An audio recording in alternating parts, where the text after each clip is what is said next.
കേരളത്തിലെ ഒരു കൊടുങ്കാറ്റിനുള്ളിൽ ബ്രിട്ടീഷ് ബംഗ്ലാവ്.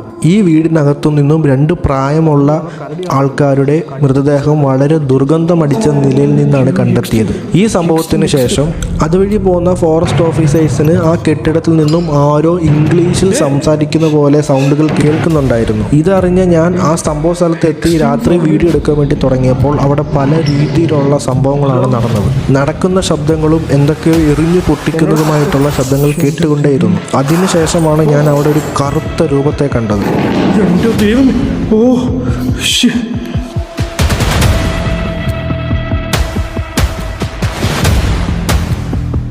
അതിനോട് ഞാൻ കുറേ അധികം നേരം സംസാരിക്കുവാൻ ശ്രമിച്ചിരുന്നു. അവസാനം അത് എന്നോട് ഇടറിയ ശബ്ദത്തിൽ അതിൻ്റെ പേര് പറഞ്ഞു, ജെയിംസ്. ഇവിടെ പോകുന്നത് കണ്ടു ഞാനിപ്പോൾ.